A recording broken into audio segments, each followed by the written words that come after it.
গল্পের শুরুতে একটা অ্যাম্বুলেন্সে করে শক্তি নামের একজনকে হাসপাতালে নিয়ে আসা হয়। পাশে তার মা বাবা কান্না করতে থাকে। তাকে ভিতরে নিয়ে গেলে তারা বাহিরে বসেছিল। তখন টিভিতে নিউজে বলছিল শহরে একটা অগ্নি দুর্ঘটনায় 3জন লোক মারা গিয়েছে, আর শক্তি নামক একজন ফুটবল প্লেয়ারের আগুনে পুরো মুখ ঝলসে গিয়েছে, তাই তাকে হাসপাতালে নেওয়া হয়েছে। এরপর শক্তির মা বাবা ডাক্তার ম্যামের কাছে আসে। তিনি তাদের বলে, আই এম সরি, আপনাদের ছেলের 90% ফেসই পুড়ে ঝলসে গিয়েছে, তাই আমরা চেষ্টা করেও তার ফেসটা আগের মতো করতে পারিনি। এটা শুনে শক্তির মা তো কান্না করতে থাকে, বলে তাহলে আমার ছেলেকে আর কখনো ঠিক হবে না? ডাক্তার ম্যাম বলে, দেখুন ভয় পাবেন না, এর জন্য আরেকটা অপশন রয়েছে। এটা বলে ম্যাম তাদেরকে একটা রিপোর্ট দেখিয়ে বলে, এই মানুষের চেহারা আগে এমন ছিল, একটা দুর্ঘটনায় তার ফেস নষ্ট হয়ে যায়, তারপর ফেস ট্রান্সপ্লান্ট করে অন্য একজন মৃত মানুষের ফেস সার্জারি করে লাগানো হয়েছে। কাকু বলে, আমরা এখন সেই মৃত মানুষকে কোথায় পাবো যে আমার ছেলেকে ফেস দান করবে? ম্যাম বলে, আমি একজনকে জানি যাকে 6 মাস আগে এই হাসপাতালে ভর্তি করানো হয়েছে। ধীরে ধীরে তার পালস কম হচ্ছে, চাইলে আপনারা তার আত্মীয়ের সাথে কথা বলতে পারেন, তারা যদি রাজি হয় তাহলে আমরা সার্জারি করতে পারবো। আর হ্যাঁ, যতদিন আপনাদের ছেলের এই অপারেশনটা না হয় ততদিন যেন সে কোনো আয়নাতে তার মুখ না দেখে। এরপর সেইখান থেকে এসে যেই তার মাতাকে ডাক দেয়, তখনই তার এই ভয়ানক অবস্থা দেখে তিনি কান্না করতে থাকে। তার পুরো ফেস আগুনে ঝলসে একেবারে নষ্ট হয়ে গিয়েছে। এদিকে ভিকি নামক একজন পেশেন্টের মায়ের কাছে একটা ডাক্তার আসে, বলে আপনার ছেলের অবস্থা খুবই খারাপ, তার ব্রেন ডেড হয়েছে, কতদিন জীবিত থাকবে তাও বলা যাচ্ছে না, যদি আপনি চান তো তার অর্গান ডোনেট করতে পারেন। এটা শুনে তিনি একটু ভাবতে থাকে। এদিকে শক্তি ওয়াশরুমে এসে আয়নায় তার মুখটা দেখেই ভয় পেয়ে যায়। সে অনেক কান্না করতে থাকে, এক পর্যায়ে রেগে গ্লাসে ঘুষি দিলে গ্লাসটাই ভেঙে যায়। বাইরে তার মা বাবা এসে সেই পেশেন্টের মাকে কান্না করে হাত জোর করে বলতে থাকে, ম্যাডাম আপনি যদি আমাদের সাহায্য করেন তাহলে মৃত্যুর পরও আপনার ছেলে এই পৃথিবীতে জীবিত থাকবে। এই বলে অনেক রিকোয়েস্ট করছিল বলে তিনি এবার রাজি হয়। সেই মোতাবেক পেপারে সাইনও করে। এরপর ভিকি মারা গেলে তার ফেস কেটে সার্জারি করে শক্তির ফেসে লাগিয়ে দেয়। কয়েকদিন পর এবার শক্তির মুখের ব্যান্ডেজ গুলো খুলতে থাকে। তার মা বাবা চেয়ে আছে না জানি ছেলেকে কেমন দেখায়। আস্তে আস্তে খোলা হলে তার মা বাবা দেখে তো অবাক হয়ে যায়। এবার তার সামনে আয়না আনা হলে শক্তি তার এই ফেস দেখতে পায়। সে যেন বিশ্বাসই করতে পারছে না সে আবার নতুন করে চেহারা পেয়েছে। তাকে দেখে তার মা তো কেঁদেই ফেলে। এবার সে ওয়াশরুমে গিয়ে নিজের চেহারা আয়নায় দেখতেই চমকে ওঠে, আবার মনে মনে অনেক খুশিও হয়। এভাবে কয়েক মাস কেটে গেলে একদিন হাসপাতাল থেকে রিলিজ হয়ে তারা বাসায় আসে। এখন তার পরিবারকে নিয়ে সে অনেক খুশি রয়েছে। এরপর শক্তি খাবার খাচ্ছিল, তার বোন এসে বলে, ভাইয়া আমাকে কলেজে ড্রপ করে দেবে? শক্তি বলে, এই আমি কি কখনো তোকে ড্রপ করেছি? তার বোন বলে, আগে তুমি নর্মাল মানুষের মতো ছিলে, আর এখন তো একদম হিরোর মতো হয়েছো, তাই আমি ভাবলাম আমার বান্ধবীদের সাথে তোমায় দেখা করাই। এবার সে তার বোনকে নিয়ে কলেজে যাচ্ছিল, রাস্তায় পুলিশ আটকায়, বলে লাইসেন্স বের করো। শক্তি লাইসেন্স বের করে দিলে পুলিশ দেখে বলে, এই মজা করছো আমার সাথে? এখানে তো অন্য জনের ফটো আর তুমি আলাদা। শক্তি বলে, স্যার একটা অ্যাক্সিডেন্টে আমার ফেস নষ্ট হয়ে গিয়েছিল, পরে সার্জারি করা হয়েছে। তার কথাগুলো শুনে পুলিশ মামা কিছুই বুঝতে পারে না, বলে এই 50 টাকা দিয়ে যাও এখান থেকে। সে মামাকে টাকা বের করে দেয়। পরের দিন সকালে শক্তি তার বন্ধুকে ফোন করে বলে, এই তুই কোথায়? গোপাল বলে, আছি রাস্তায়, কি বলিস বল। সে বলে, কয়েক মাস ধরেই গায়েব কেন, তুই কোথায় ছিলি? এখনই আমার সাথে দেখা কর। গোপাল ভাব নিতে থাকে, বলে, এই তোর সাথে দেখা করলে আমার সময় নষ্ট হবে, কিছুক্ষণ পর আমার জিএফ এর সাথে মিটিং আছে, এখন ফোন রাখ। এটা বলে সে ফোন কেটে দেয়। সেখান থেকে এসে গোপাল লুডু খেলার প্রস্তুতি নিচ্ছিল, তখনই সেখানে শক্তি আসে। ভিতরে ঢুকেই বলে, আমি সিবিআই অফিসার। গোপাল বলে, কিন্তু এখানে কেন স্যার? শক্তি বলে, দিনে দুপুরে ফ্ল্যাটে মেয়েদের সাথে এসব করলে সিবিআই তো আসবেই। গোপাল বলে, স্যার আপনার পিছনে নির্মলা আন্টি। পিছনে তাকাতেই সে দৌড়ে পালাতে থাকে। বাইরে এসে শক্তিকে ফোন করে বলে, ভাই আমার পিছনে সিবিআই পড়ে আছে, কি করব? শক্তি বলে, সোজা আমার বাসায় চলে আয়। আন্টি দরজা খুলতেই গোপাল ভেতরে এসে সোফায় বসে। তখনই সামনে শক্তিকে দেখে সে তার পায়ে পড়ে বলে, স্যার স্যার আমাকে মাফ করে দিন। শক্তির বোন এসে বলে, আরে গোপাল এটাই ভাইয়া, একজন তাকে ফেস ডোনেট করেছে। শক্তি তাকে দেখায়, এই দেখ। গোপাল বলে, আরে হ্যাঁ, সেলাইয়ের দাগ মেটাতেই তাহলে দাড়ি বড় রেখেছিস, কিন্তু কেন জানি আমার বিশ্বাস হচ্ছে না। তাকে বিশ্বাস করানোর জন্য শক্তি এমন এমন করে। এবার গোপাল বুঝতে পারে এটাই আমার ল্যাংটা কালের বন্ধু। সিন কাট হলে এবার এন্ট্রি হয় এই সুইট কিউট মিষ্টি পাখিটার, মানে আমাদের হিরোইনের। তাকে দেখে কে কে ক্রাশ খেলেন কমেন্টে অবশ্যই বলবেন। তো তার নাম হচ্ছে মেঘা। একটা প্রতিযোগিতার জন্য শর্ট ফিল্ম বানাবে, কিন্তু ভালো কোনো অভিনয় করার লোক পাচ্ছে না। অনেকেরই অডিশন নেয়, কিন্তু কাউকে তার পছন্দ হয় না। হতাশ হয়ে এখানে এসে বসে। তার বান্ধবী বলে, আর মাত্র 10 দিন বাকি আছে, এর মধ্যেই আমাদের সব কাজ কমপ্লিট করতে হবে। রাত হলে তারা একটা বারে আসে। তার বান্ধবী বলছিল, দেখ তোর যেমন ছেলে পছন্দ তেমনটা এই বারে খুঁজে পাস কিনা। এদিকে আমরা দেখি শক্তিও সেইখানে এসেছে। তারা মালটাল খাচ্ছিল, তখন দিদির নজর ভাইয়ের ওপর পড়ে। দেখে তো বুঝতেই পারছেন তাকে তার পছন্দ হয়েছে। মেঘা তার বান্ধবীকে দেখায়, এই সে কি স্মার্ট তাই না, আমি গিয়ে একটু তার নাম শুনে আসি। তার বান্ধবী বলে, আরে না, সে এখন নেশা অবস্থায় আছে, আমরা কাল সকালে খুঁজে বের করব। এদিকে ভাইয়েরা মালটাল খেয়ে সেইখান থেকে যেতে থাকে। মেঘা কথা বলতে চাইলে তার বান্ধবী তাকে কথা বলতে দেয় না। সিন কাট হলে পরের দিন সকালে তার বান্ধবী মেঘাকে বলে, তোর সেই হিরোর খোঁজ নিয়েছি, তার নাম শক্তি, তার সাথে আজ সন্ধ্যায় আমরা দেখা করব। এটা শুনে মেঘা তো খুশি হয়ে যায়। এদিকে সন্ধ্যা হলে শক্তি তার বন্ধুদের সাথে ফুটবল খেলছিল। তারা গোপালের সাথে কথা বলে শক্তির সাথে দেখা করতে আসে। মেঘা বলে, স্যার আপনাকে দিয়ে আমরা একটা শর্ট ফিল্ম বানাবো। শক্তি বলে, পাগল নাকি, পড়াশোনা পড়াশোনা নেই তোমাদের পরিবারের লোকজন কিছু বলে না? মেঘা বলে আসলে আমরা পড়াশোনার পাশাপাশি একটা প্রতিযোগিতায় অংশ নিয়েছি, এজন্য আমাদের শর্ট ফিল্মটা বানাতে হবে। শক্তি বলে তুমি যাই বলো, আমার দ্বারা হবে না, আমি অনেক ব্যস্ত। সে তাকে অনেক রিকোয়েস্ট করতে থাকে, প্লিজ স্যার। শক্তি বলে আচ্ছা ওই বলটা নিয়ে এসো। এবার মেঘা সেই বলটা আনতে যায়, তখন শক্তি গোপালকে এদিকে নিয়ে আসে। গোপাল বলে তুই তো সারাদিন বসেই থাকিস, এর থেকে ভালো এই কাজটা করে দে। শক্তি বলে তোর মনে আছে আমার সার্জারির আগে একটা মেয়েকে আমি প্রপোজ করেছিলাম আর সে আমাকে রিজেক্ট করেছিল? গোপাল বলে আরে হ্যাঁ মনে আছে তো। শক্তি বলে এই সেই মেয়ে যাকে আমি প্রপোজ করেছিলাম। গোপাল বলে আচ্ছা এবার বুঝতে পারলাম তুই তার সাথে কেন এমন করছিস। এবার মেঘা বলটা আনলে তারপরও শক্তি রাজি হচ্ছিল না। মেঘা তাকে অনেক জোরাজোরি করাতে এবার সে রাজি হয়। সে বলে তাহলে রবিবার দেখা হচ্ছে, এই বলে তারা চলে আসে। পরের দিন তারা যাচ্ছিল, রাস্তায় কিছু লোককে আন্দোলন করতে দেখে। পুলিশ ভ্যানে করে কয়েকজনকে নিয়ে যাচ্ছিল, তাদের মধ্যে একজন শক্তিকে দেখে চিনতে পারে। সে তাকে ডাকতে থাকে কিন্তু শক্তি বুঝতে পারে না, সেখান থেকে চলে আসে। আজ শর্ট ফিল্মের শুটিং রয়েছে। একটু পর মেঘা তার ড্রেস চেঞ্জ করে আসলে ভাই তাকে দেখে এক নজরে চেয়ে থাকে। কাছে আসলে সে বলে আচ্ছা তাহলে তুমি হিরোইন? মেঘা বলে আসলে আমাদের বাজেট কম তো তাই। এরপর তারা অনেক মেহনত করে, অনেক জায়গায় গিয়ে শুট করে একটা শর্ট ফিল্ম বানায়। সেই ফিল্মটা মানুষ অনেক পছন্দও করে। এরপর মেঘাকে অ্যাওয়ার্ড দেওয়া হয়, সেটা নিয়ে সে শক্তির কাছে আসে। সে আজ অনেক খুশি, তাই সাহস করে দিদি শক্তিকে প্রপোজ করে আর বলে ভেবে জবাব দিও। এটা বলে সে চলে যায়। ভাই ভাবে যা শালা মেঘনা চাইতেই বৃষ্টি। ভাই কিন্তু আগে থেকেই তাকে পছন্দ করত। সেখান থেকে ফেরার সময় আয়নাতে নিজের চেহারা দেখে হাসতে থাকে। বাইক নিয়ে আসছিল, তখনই পিছন থেকে একটা লরি মেরে দেয়। সে বাইক থেকে পড়ে গিয়ে অল্পের জন্য বেঁচে যায়। সেইখান থেকে শক্তি তার বন্ধুকে নিয়ে একটা অফিসে ইন্টারভিউ এর জন্য আসে। লিফটে করে যাচ্ছিল, একটা মেয়ে শক্তিকে দেখে চিনতে পারে, বলে কেমন আছো, কিন্তু শক্তি তাকে চিনতে পারে না। এরপর ইন্টারভিউ দিয়ে সে সিলেক্ট হয়। এরপর শক্তি মার্কেটের ভিড়ের ভেতর দিয়ে যাচ্ছিল, তখন সামনে থেকে একজন চাকু বের করে। সে শক্তির কাছে আসতেই তার পেটে মেরে দেয়। শক্তি বুঝতেই পারে না এটা কি হলো, নিচে তাকিয়ে দেখে রক্ত বেরোচ্ছে। সে এদিকে ওদিকে দেখতে থাকে কিন্তু কাউকে খুঁজে পায় না। সেখান থেকে সে হাসপাতালে আসে। ডাক্তার বলে এটা কিভাবে হলো শক্তি? সে মিথ্যা কথা বলে যে আসার সময় বাইক থেকে পড়ে গিয়েছিলাম। ডাক্তার বলে একটুর জন্য বেঁচে গেছো, নয়তো সিরিয়াস হয়ে যেত। রাতের বেলা শক্তি সেই ব্যাপারগুলো নিয়ে ভাবতে থাকে। প্রথমে লরি মেরে দিল, আবার তাকে মারার চেষ্টা করলো, এর পিছনে কিছু তো একটা রহস্য আছে। সে ওই রাতেই যার থেকে সে ফেস নিয়েছিল ভিকি, তার মায়ের কাছে আসে এটা জানার জন্য যে ভিকির কোনো শত্রু ছিল কিনা। শক্তি বলে আমার কথায় কিছু মনে করবেন না, যদি বলতেন আপনার ছেলে কিভাবে মারা গিয়েছিল। তখন আন্টি বলে সে আমার ছেলে নয়। এটা শুনেই তো ভাই অবাক হয়ে যায়। তিনি বলে আমি একটা ফাংশনে গিয়েছিলাম, সেখান থেকে ফেরার পথে রাস্তায় তাকে জখম অবস্থায় পড়ে থাকতে দেখি। কেউ তাকে সাহায্য করছিল না, তাই আমি তাকে উঠিয়ে হাসপাতালে নিয়ে যাই। আমি তার ডিটেলস জানতে থানায় যাই, কিন্তু পুলিশ বলে 100 কোটিরও বেশি মানুষ এই দেশে, তার ডিটেলস কোথায় পাবো? হ্যাঁ আপনি যান এখান থেকে। এরপর তোমার অ্যাক্সিডেন্টের ব্যাপারে ডাক্তার আমায় বলেছিল, তোমার মা বাবা অনেক রিকোয়েস্ট করায় সেই দিন আমি রাজি হয়েছিলাম। কিন্তু এসব শুনছো কেন শক্তি, কি হয়েছে? শক্তি বলে কেউ তাকে ভেবে আমাকে মারার চেষ্টা করছে। এসব দেখে মনে হচ্ছে তার অ্যাক্সিডেন্ট নয়, মার্ডার হয়েছিল। তিনি তো ভয় পেয়ে যায়, বলে তোমায় চেহারা দিয়েছি, কিন্তু এই চেহারার জন্য এমনটা হবে আমি কখনোই ভাবিনি। এখন আমি কি করব শক্তি? শক্তি বলে দেখুন আপনার কোনো ভুল নেই, তার ব্যাপারে যদি কিছু জানতে পারেন তাহলে আমায় জানাবেন। এটা বলে সে চলে আসে। গলি দিয়ে হেঁটে হেঁটে যাওয়ার সময় বুঝতে পারে তাকে কেউ ফলো করছে। তার মা তাকে ফোন করে বলে কোথায় আছিস? শক্তি বলে আমি আসছি মা। তখনই সে সামনে সেই ঝুটি চুলওয়ালাকে দেখতে পায়। সে তার সাথে পাঙ্গা না নিয়ে অন্য রাস্তা দিয়ে যেতে থাকে। তখন সামনে আরো একজন চাকু নিয়ে বের হয়। এবার তারা শক্তির উপর হামলা করলে সে কোনো মতে নিজেকে রক্ষা করতে থাকে। দুইজন তাকে ধরে ফেললে তখন আরেকজন সেখানে আসে। সে জীবন বাঁচাতে তিনজনকে মেরে কাবু করে ফেলে। তাদেরকে মেরে দৌড়ে এদিকে এসে দেখে রাস্তা বন্ধ। তারাও সেখানে আসে। শক্তি এবার কি করবে? সে একটা রড উঠিয়ে তাদেরকে মারা শুরু করে। তারা এবার মারটার খেয়ে সেখান থেকে পালিয়ে যায়। শক্তি সেখান থেকে তার বন্ধুর বাসায় আসে আর তাকে এই ব্যাপারে সব খুলে বলে। গোপাল বলে এই তুই এখানে এসেছিস, ওরা যদি তোকে ভেবে আমাকে মেরে দেয়। শক্তি বলে আরে কিচ্ছু হবে না। সে এবার সেই লিফটে যে মেয়ে তাকে চিনতে পেরেছিল তার কথা বলে, যে ওই মেয়েকে বললে যদি কিছু জানা যায়। তারা পরের দিন সেই অফিসে এসে মেয়েটার সাথে দেখা করে। গোপাল মেয়েটাকে বলে তুমি তাকে লাস্ট কোথায় দেখেছিলে? মেয়েটা বলে কোথায় আবার, ওই যে সেই দিন লিফটে। গোপাল বলে আরে না, তারও আগে। তখন মেয়েটা বলে চেন্নাই থেকে আসার সময় ট্রেনে আমাদের দেখা হয়েছিল, এর বেশি কিছু আমি জানি না। তারা কথা বলা শেষ করে সেইখান থেকে চলে আসে।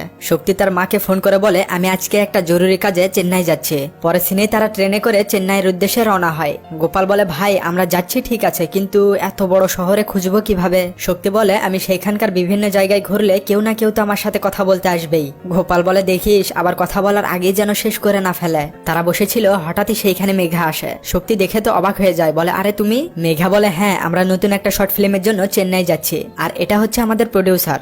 এরপর রাত হলে শক্তির দরজায় এসে দাঁড়িয়েছিল। একটু পর সেইখানে দিদিও আসে। মেঘা বলে সেদিন যা বললাম তার তো জবাব দিলে না। তখন শক্তিকে আগের চেহারায় সে যা বলে রিজেক্ট করেছিল শক্তি তাই বলে। মেঘা বলে দেখো আমি একজনকে এই কথা বলে রিজেক্ট করেছিলাম, এখন বুঝতে পারছি সে কতটা কষ্ট পেয়েছিল। কোনো একদিন তার সাথে দেখা হলে তাকে অবশ্যই সরি বলবো? শক্তি বলে তাহলে তো তোমায় আমাকেই সরি বলতে হবে, কারণ সেই ছেলে আমি। এটা শুনে মেঘা তো কিছুই বুঝতে পারে না। তখন শক্তি তাকে তার ব্যাপারে সব ঘটনা খুলে বলে। সব শুনে মেঘা তাকে জড়িয়ে ধরে। তখনই গোপাল এসে তাদের দেখেই তো চমকে ওঠে। শক্তিকে বলে, এই আমরা এত মুসিবতের মধ্যে আছি আর তুই এসব করছিস? মেঘাকে বলে, তোমার ফ্রেন্ড কোথায়? মেঘা কিছু না বলে তাকে আবার জড়িয়ে ধরে। এরপর সকাল হতেই তারা চেন্নাই পৌঁছে। হোটেলে এসে তারা রুম নেয়। শক্তি গোপালকে বলে, আমি ভিড় কোনো জায়গায় গিয়ে দেখি কেউ আমার সাথে কথা বলতে আসে কিনা। সে এসে রাস্তা দিয়ে সমস্ত জায়গায় ঘুরতে থাকে। এদিকে গোপালও তার ছবি দেখিয়ে তথ্য বের করার চেষ্টা করে, কিন্তু কোনো কাজ হয় না। রাত হলে তার একটা রেস্টুরেন্টে বসেছিল। হঠাৎই শক্তির উপর কেউ গুলি চালায়। শক্তি উঠে তাকে ধাওয়া করলে সে পালাতে থাকে। তারা বাইক নিয়ে যেতে থাকে আর শক্তি গাড়ি নিয়ে তাদের ধাওয়া করছিল। একটা পর্যায়ে শক্তির গাড়ির সামনে একটা লোক চলে আসলে সে তাকে মেরে দেয়। গাড়ি থেকে নেমে দেখে লোকটা এখনো বেঁচে আছে। সে তাকে নিয়ে হাসপাতালে আসে। একটু পর সেইখানে গোপাল ও মেঘাও আসে। শক্তি বলে, জানি না কে এই লোক, হঠাৎই গাড়ির সামনে চলে এসেছে। এদিকে একটা মেয়েকে দেখানো হয়। সে শক্তিকে দেখে চিনতে পেরে দৌড়ে এসে তাকে জড়িয়ে ধরে আর বলে, ভিকি। কিন্তু সে চুপ করে থাকে বলে মেয়েটা তাকে ছেড়ে দেয়। এবার মেয়েটা তাদের বলতে থাকে আর আমাদেরকে ফ্ল্যাশব্যাকে নিয়ে যাওয়া হয়। এখান থেকে ফ্ল্যাশব্যাক চলবে, ঠিক আছে? শক্তি যার ফেস নিয়েছিল তার নাম হচ্ছে ভিকি। তো এই হচ্ছে ভিকি, একজন সফটওয়্যার ইঞ্জিনিয়ার, বড় একটা কোম্পানিতে জব করে। সে দাঁড়িয়ে সেখানে প্রেজেন্টেশন দিতে থাকে। পাশে যাকে দেখছেন সে তার বন্ধু। তারা সেখান থেকে বেরোতেই সিইও বলে, ভিকি তোমায় চাকরি থেকে বাদ দেওয়া হয়েছে, কাল থেকে আসার দরকার নেই। ভিকি বলে, কিন্তু স্যার হঠাৎ এইভাবে বলছেন, কোনো নোটিশ নেই। এই মোকা বলে, এতে সমস্যা কি? শুধু তুমিই নয়, তোমার সাথে আরো 100 জনকে বের করে দেওয়া হচ্ছে। ভিকি রেগে সেইখান থেকে বেরিয়ে আসে। তার বন্ধু এসে বলে, এই কি হয়েছে? ভিকি বলে, আমাদের কাছ থেকে বের করে দিচ্ছে ইয়ার। তখন সিকিউরিটি গার্ড এসে আইডি কার্ড নিয়ে সবাইকে বের করে দিতে থাকে। ভিকি রেগে গিয়ে উঠে এসে গার্ডকে মারে এক ঘুষি। সিন কাট হলে তারা সেইখান থেকে বেরিয়ে আসে। এই যে মেয়েটাকে দেখছেন হাসপাতালের, ওই যে সেই মেয়ে, তার নাম গীতা। চা খেতে খেতে তারা সেই ব্যাপারটা নিয়ে আলোচনা করতে থাকে। মাধব বলে, আমাদের তো বের করে দিল ইয়ার, এখন আমরা কি করব? ভিকি বলে, আমরা কেন করব বাহিরের দেশের গোলামি? এর থেকে আমাদের জমি জমা আছে, সেগুলো গিয়ে চাষ করব। মাধব বলে, এই এসব শুধু সিনেমাতেই সম্ভব, বাস্তবে সবাই আরো গ্রাম থেকে শহরমুখী হচ্ছে। তবে তোর কথা শুনে আমার ভালো লেগেছে, আর করব না বিদেশিদের গোলামি, এখন নিজেদের খেতেই চাষ করব। এদিকে আমাদের জমিগুলোর এক ঝলক দেখানো হয়। পানি না পেয়ে মাটিগুলো ফেটে গেছে। এরপর তারা তিনজনেই তাদের গ্রামে আসে। বাস থেকে নেমে একটু এদিকে আসতেই দেখে অনেক মহিলা পানি নেওয়ার জন্য ভিড় করেছে। তাদের গ্রামে পানির খুব সংকট। এবার তারা গ্রামের ভেতর দিয়ে তাদের বাড়িতে আসে। ভিকি তার মায়ের সাথে দেখা করে। তার বাবার সাথে দেখা করতে আসলে তিনি বলে, বেটা এবার কতদিনের ছুটি পেয়েছো? ভিকি বলে, বাবা আমাদের চাকরি থেকে বের করে দিয়েছে। কাকু বলে, চিন্তা করো না বেটা, তোমাদের তো এক্সপিরিয়েন্স রয়েছে, অন্য কোথাও চাকরি হয়ে যাবে। ভিকি বলে, আমি আর চাকরি করবো না বাবা। এটা শুনেই তো কাকু অবাক হয়ে যায়, বলে, চাকরি করবি না তো কি করবি? এত টাকা খরচ করে তোকে পড়াশোনা করিয়েছি। ভিকি বলে, আমরা আমাদের জমি জমা চাষ করব, কিভাবে ফসলের ফলন বেশি হয় এই ব্যাপারে রিসার্চ করে আমরা বিদেশিদের জন্য অ্যাপ ডেভেলপ করি। যা বিদেশিদের জন্য করছি তা আমাদের গ্রামের জন্য করতে পারবো না? কাকু বলে, এ পাগল হয়ে গেছো তোমরা, জমি লাগানোর জন্য তো পানি দরকার, সেই পানি নেই বলে আমরা আজ আবাদ করতে পারছি না। আমি তো এই সব জমি বেচে চেন্নাই সেটেল হতে চাইছি। আমাদের কাউন্সিলর জমি কিনবে বলে আমায় 1 লক্ষ টাকা অ্যাডভান্স দিয়ে গেছে। এটা শুনে ভিকি এসে আলমারি থেকে টাকাগুলো বের করে আর তার বন্ধুকে নিয়ে সেই কাউন্সিলরের বাসায় আসে। ভিতরে আসলে কাউন্সিলর বলে, আসো বেটা, তোমার বাবা পাঠিয়েছে, বলবে 2 দিনের মধ্যে সব টাকা পেয়ে যাবে। ভিকি বলে, স্যার জমির ব্যাপারে কথা বলতে এখানে এসেছি। আমাদের এখন আসলে কোনো জমি বিক্রির প্ল্যান নেই, তাই যে টাকা অ্যাডভান্স দিয়েছিলেন সেটা ফেরত দিতে এসেছি। তিনি বলে, দেখো তোমাদের ওই জমি অনেক বড় প্রজেক্টে কাজে লাগাবে। ভিকি বলে, স্যার প্ল্যান পাল্টে গেছে, আমরা আর জমি বিক্রি করতে চাই না। কাউন্সিলর বলে, তোমাদের জন্য গ্রামের বাকি সবাই এসে বলবে আমরা আর বেচতে চাই না, এতে সমস্যা হয়ে যাবে। ভিকি টাকাটা দিয়ে বলে, এতে আমাদের করার কিছুই নেই। এটা বলে তারা চলে আসে। পরের দিন গ্রামের সবাই একত্রিত হয়ে একটা মিটিং বসায়। কাউন্সিলর, গ্রামের প্রধান সবাই সেখানে এসেছে। তারা বলে, গ্রামের সবাই যা বলবে তাই সিদ্ধান্ত নেওয়া হবে। তখন ভিকি সবার উদ্দেশ্যে বলে, আমরা আমাদের জমিগুলো কয়েক বছর যাবত চাষ করিনি, তবে এখন আমরা সবাই মিলে জমিগুলো চাষ করার মতো করে তুলবো। গ্রামের একজন বলে, আমরা চাষ করতে চাই কিন্তু পানি পাই না, পানি কোথায় পাবো? ভিকি বলে, কল্যাণী নদীর পানিগুলো আমরা একটা খাল খুঁড়ে আমাদের গ্রামের দিকে নেব। গীতা সবাইকে প্রজেক্টর অন করে দেখায় আর বলে, এই সেই নদী, নদী থেকে একটা খাল খুঁড়ে আমাদের গ্রামের দিকে নিলে সমস্ত জমিগুলোতে পানি পৌঁছাবে আর সেগুলোতে ফসল ফলানো যাবে। এসব শুনে কাউন্সিলর বলে, তাদের ভরসা করলে সবাইকে রাস্তায় এনে বসাবে, এর থেকে আমার কাছে জমিগুলো বেচে টাকাগুলো নিয়ে ভালো মতো জীবন যাপন করো। তখন একটা বুড়ি উঠে এসে ভিকিকে বলে, বেটা 40 বছর পর আমাদের গ্রাম আবার আগের মতো দেখা যাচ্ছে, তুমি এই টাকাটা ধরো আর আমরা সবাই তোমার সাথেই রয়েছি। এটা শুনে তারা তো খুশি হয়ে যায়, কিন্তু কাউন্সিলর রাগের নজরে ভিকিকে দেখতে থাকে। এরপর তারা কাজের পারমিশন নেওয়ার জন্য অনেক অফিসারের কাছে যায়, কিন্তু কেউই তাদের পারমিশন দেয় না, তাদের অপমান করে বের করে দেয়। সেখান থেকে তারা জমিতে আসলে একটু পর পুলিশ এসে তাদেরকে ধরে থানায় নিয়ে আসে আর বলে, কিরে তোরা গ্রামের মানুষকে ঠকিয়ে তাদের থেকে টাকা লুট করে নিতে চাইছিস? তখন মাধব বলে, স্যার আপনি সারা মাসে ডিউটি করে যে টাকা স্যালারি পান সেই টাকা অন্তত ইমানদারিতে কামান। এটা শুনে অফিসার রেগে গিয়ে তাদেরকে মারা শুরু করে। মারতে মারতে গান বের করে ভিকির মাথায় ধরে। তখন গ্রামের লোকজন মিলে দা কুড়োল হাতিয়ার নিয়ে সেখানে আসে। ভিকি তাকে বলে চালাগুলি, কিন্তু অফিসার ভয় পেয়ে গানটা নামিয়ে নেয়। এরপর তারা সবাই সেখান থেকে এসে কালেক্টর অফিসের সামনে বসে আন্দোলন করতে থাকে। ভিকি সামনে দাঁড়িয়ে বলতে থাকে, আমাদের যতক্ষণ না অনুমতি দেয় আমরা এখান থেকে এক পা পিছনে যাব না। পুলিশ প্রশাসন সেখানে ধুমিয়ে আসতে থাকে। এবার তারা সবাই বসে আন্দোলন করছিল, তখন তাদের কিছু লোক সবার মধ্যে এসে বসে। একটু পর উঠে তারা হাঙ্গামা শুরু করে। পুলিশেরাও তাদের উপর হামলা করে উড়ো ধরে সবাইকে মারতে থাকে। এতে সবাই অনেক আহত হয়। এসব দেখে অফিসার হ্যান্ডমাইক নিয়ে সবাইকে থামতে বলে আর ভিকিদের ভিতরে নিয়ে এই ব্যাপারে আলোচনা করে। অফিসার বলে, লোকজনকে এক জায়গায় করলে সব সমস্যার সমাধান হয়ে যাবে কি বলো? তখন ভিকি বলে, কৃষকেরা যুগের পর যুগ জমি চাষ করে আসছে, তারা ওই পানি না পেলে জমি চাষ করতে পারবে না। অফিসার বলে, কিন্তু নদী থেকে খাল খোঁড়া এটা তো মুখের কথা নয়। ভিকি বলে, আপনি শুধু অনুমতি দিন স্যার, আমরাই সেটা দেখে নেব। এবার অফিসার তাদের পারমিশন দিয়ে দেয়। একটু পর তারা বাহিরে এসে চিল্লিয়ে বলে, আমাদের পারমিশন দিয়ে দিয়েছে। এতে সবাই অনেক খুশি হয়ে যায়। তারা সেইখান থেকে এসে সবাই মিলে অনেক পরিশ্রম করে খাল খোঁড়ার কাজ করতে থাকে। এভাবে কয়েকদিন কেটে যায়। তারা এখন অনেকটাই খুঁড়ে ফেলেছে। সেদিন সবার সাথে মিলে মাধবও কাজ করছিল। মাটি খুঁড়তে খুঁড়তে তারা লক্ষ্য করে মাটিগুলো কম্পন হয়ে ধসে পড়ছে। এটা দেখে সবাই দৌড়ে সেখান থেকে বেরোনোর চেষ্টা করে, কিন্তু তার আগেই মাটিগুলো সবার উপর ধসে পড়ে। এতে গ্রামের অনেকেই মারা যায়। বেঁচে যারা ছিল তারা এসে কান্না করতে থাকে। ভিকি এসে দেখে মাটির মধ্যে পড়ে তার বন্ধু মাধবও মারা গিয়েছে। সে তার বন্ধুকে হারিয়ে অনেক কান্না করতে থাকে। আর এখানেই সিন ফ্ল্যাশব্যাক শেষ হয়ে আবার বর্তমানে আসে। গীতা বলে, সেদিনই আমি ভিকিকে শেষবার দেখেছিলাম। আমরা পুলিশের কাছেও গিয়েছিলাম, কিন্তু তাতে কোনো কাজ হয়নি। শক্তিকে বলে, আপনি তো তার চেহারা পেয়েছেন, তার মানে কি সে অ্যাক্সিডেন্টে মারা গিয়েছে? শক্তি বলে, না, তার অ্যাক্সিডেন্ট নয়, তার মার্ডার হয়েছে। এটা শুনে তো গীতা অবাক হয়ে যায়। শক্তি বলে, গীতা তোমাদের ওই রিভার প্রজেক্টটা কি আমি দেখতে পারি যদি কোনো তথ্য পাওয়া যায়? তখন গীতা একটা ল্যাপটপ বের করে বলে, এটা ভিকির ল্যাপটপ, এর মধ্যে প্রজেক্টের সব তথ্য রয়েছে, কিন্তু আমি তার পাসওয়ার্ড জানি না। তখন মেঘা বলে, আমরা একবার ট্রাই করে দেখি। এরপর তারা বসে ল্যাপটপের পাসওয়ার্ড খোলার চেষ্টা করছিল, কিন্তু কোনো পাসওয়ার্ডই হচ্ছিল না। তখন মেঘা বলে, আরে এখানে ফেস লকেরও সিস্টেম আছে, শক্তি তোমার ফেস দিয়ে ট্রাই করো। শক্তি যেহেতু ভিকির ফেসই নিয়েছিল তাই লকটা খুলে যায়। এবার তার ল্যাপটপে ইমেল চেক করে দেখে একটা ভিডিওটা ওপেন করলে দেখে ভিকি রক্তাক্ত অবস্থায় গীতাকে বলছে, গীতা আমি হয়তো আর বেশিক্ষণ বাঁচবো না, তবে তোমার সত্যটা জানা দরকার। এই বলে সেদিন আসলে তার সাথে কি হয়েছিল সেটা বলতে থাকে আর আমাদেরকে সেটা দেখানো হয়। সেদিন মাধব মারা গেলে তার হাতের ভিতরে ভিকি একটা বোমা পায়। সে সেটা নিয়ে ওই রাতেই গ্রামের প্রধানের কাছে আসে আর তাকে এ ব্যাপারে সব খুলে বলে যে মাটিগুলো এমনি এমনি পড়েনি স্যার, কেউ প্ল্যান করে সেইখানে আগে বোমা রেখেছিল। আমি তাদের কাউকে ছাড়বো না স্যার, চলুন এখনই পুলিশ স্টেশন। প্রধান বলে, দেখো ভয় পেও না, এখানেই দাঁড়াও, আমি ভেতর থেকে ফোন আনে। এটা বলে তিনি গিয়ে ফোন এনে একজনকে ফোন করে আর তাকে বলে, ভিকি এখানেই আছে স্যার, তার কোনো দোষ নেই, আমি তাকে নিয়ে আপনার ওইখানে আসছি। ফোন রেখে তিনি ভিকিকে নিয়ে একটা ফ্যাক্টরিতে আসে। একটু পর সেখানে কিছু গাড়ি আসে। গাড়ির ভেতর থেকে এবার এন্ট্রি হয় মেন ভিলেনের, তার নাম হচ্ছে গিরি। ভিকি এবার বুঝতে পারে এসবের সাথে প্রধানও জড়িত আছে। গিরি বলে, আমি গ্রামের সব জমিগুলো কিনে নিয়ে বড় একটা প্রজেক্টে কাজে লাগাতাম, কিন্তু তুই এসে সবাইকে বলে আমার কাজে বাধা দিলি। এজন্য তোকে পুলিশ দিয়ে আটকাতে চাইছিলাম, কিন্তু তাতেও কোনো কাজ হয়নি। তুই গ্রামের সবাইকে নিয়ে আন্দোলন করতে বসলি, সেইখানে আমার লোক ঢুকিয়ে গ্যাঞ্জাম সৃষ্টি করে, এতে পুলিশ তোদের উপর লাঠি চার্জ করে, কিন্তু তারপরও তোরা সেই খাল খোঁড়ার অনুমতি পেয়ে গেলি। এজন্য আমরা প্ল্যান করা শুরু করলাম যে এমন কিছু করতে হবে যাতে সাপও মরে লাঠিও না ভাঙে। এরপর আমি আর কাউন্সিলর নিজে গিয়ে বোমা ফিট করে আসি, যাতে ওই লোকগুলো মারা গেলে পুলিশ তোকে গ্রেপ্তার করে, কিন্তু তুই তোর বন্ধুর হাতে সেই বোমাটা পেয়ে যাস। তবে এখন তোর আর রক্ষা নেই, তোকে এখন মরতে হবে। তখন ভিকি বলে, তোর মতো মানুষের জন্যই দেশের আজ এই অবস্থা, আমি বেঁচে থাকতে আমার গ্রামকে তোর হাতে দেব না। এবার গিরি তাকে মারলে সে পড়ে যায়। তার লোকেরা মারতে আসলে ভিকি উঠে তাদেরকে মারতে থাকে। তখন পিছন থেকে প্রধান ভিকিকে রড দিয়ে আঘাত করে, বলে, এই নিজেকে অনেক বড় হিরো মনে করিস, এখন তোর কি করব বল। সে এবার রডটা ধরে প্রধানের বুকের ভিতরে ঢুকিয়ে দেয়। গিরি গাড়ির ভিতর থেকে গান বের করে তাকে শুট করে। সে সামনে একজনকে আটকিয়ে তাকে মারলে তার হাত থেকে গানটা পড়ে যায়। গিরি উঠে এবার তার সাথে হ্যান্ড টু হ্যান্ড ফাইট করতে থাকে। গিরি তার মাথায় লাঠি দিয়ে আঘাত করলে সে চোখে মুখে ঝাপসা দেখা শুরু করে। একটু পর এইখানে একটা গান পেয়ে তাকে শুট করতে থাকে, কিন্তু ভিকি কোনো মতে সেখান থেকে বেরিয়ে একটা ট্রাকে উঠে পড়ে আর সেই ট্রাকে ভিডিও করে গীতাকে ইমেল পাঠায়, কিন্তু সেটা সেন্ড হয় না। ট্রাকের লোকেরা তাকে রাস্তায় ফেলে রেখে তার জিনিসপত্র নিয়ে চলে যায়। আর তারপরই তো তাকে সেখান থেকে একজন মহিলা হাসপাতালে নিয়েছিল। এরপর তারা তো তার ল্যাপটপ খুলে সেই ভিডিওটা দেখতে পায়। শক্তি এবার গুগলে সার্চ করে গিরিকে দেখতে পায়। তখন তার মনে পড়ে আর আমাদের দেখানো হয় সেদিন কারের সাথে অ্যাক্সিডেন্ট হওয়ার লোকটা আর কেউ না, গিরি ছিল।